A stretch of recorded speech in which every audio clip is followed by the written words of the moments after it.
بسم اللہ الرحمن الرحیم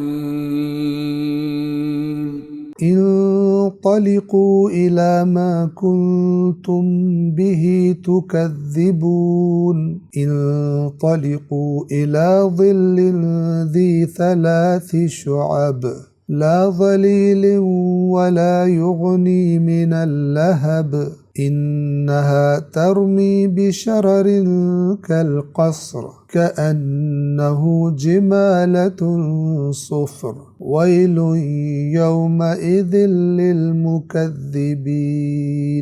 چلو اس کی طرف جس کو جھٹلایا کرتے تھے، چلو اس 3 شاخوں والے سائے کی طرف، نہ اس کی چھاؤں میں ٹھنڈک ہوگی اور نہ آگ کے شعلوں سے بچائے گا، بلا شک وہ محلوں جیسے شعلے اگلے گا، گویا وہ زرد اونٹ ہوں۔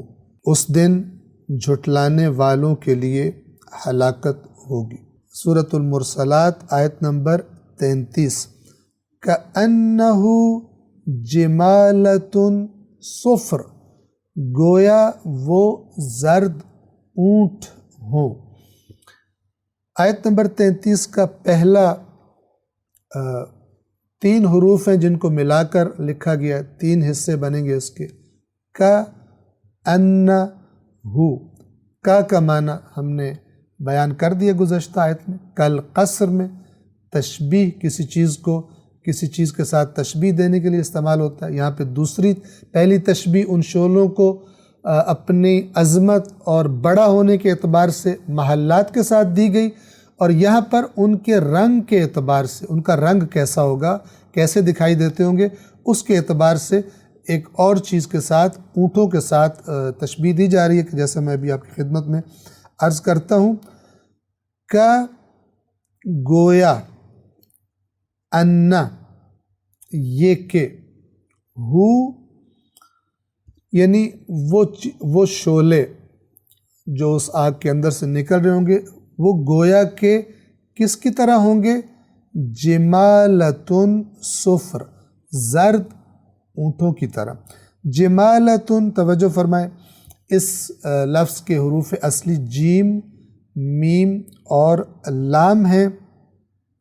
جمل عربی زبان میں نر اونٹ، مادہ کے مقابلے میں نر اونٹ کو عربی زبان میں جمل کہتے ہیں، اور ان کی جو جمع ہے وہ جمالتن۔ تو نر اونٹ ظاہر ہے کہ مادہ کے مقابلے میں ذرا جسمانی طور پر بڑا بھی ہوتا ہے۔ کأنہ جمالتن، گویا وہ اونٹ ہو۔ کون سے اونٹ؟ صفر، صاد، فا اور را اس کے حروف اصلی ہیں۔ توجہ فرمائیں، اصفر عربی زبان میں کہتے ہیں زرد رنگ کو، جسے ہم عام طور پر پیلا رنگ بھی کہہ لیتے ہیں، ایک خاص قسم کا زرد رنگ۔ تو اصفر کی جمع ہے صفر، جمالتن صفر، چونکہ جمالتن بھی جمع ہے تو اس کی صفت بھی جو اس کا رنگ بتانے کے لیے لائی گئی ہے، اس کے لیے بھی جمع کا لفظ لایا گیا ہے، صفرن یعنی زرد رنگ کے۔ جیسا محلات بڑے عظیم الشان ہوتے ہیں اور بڑے چمک رہے ہوتے ہیں، تو عربوں کے لیے زرد اونٹ، جنہیں وہ سرخ اونٹ بھی کہا کرتے تھے، ان کے لیے ایک بہت ہی قیمتی ہوا کرتے تھے، بہت ہی بہترین نسل کے اونٹ ہوا کرتے تھے۔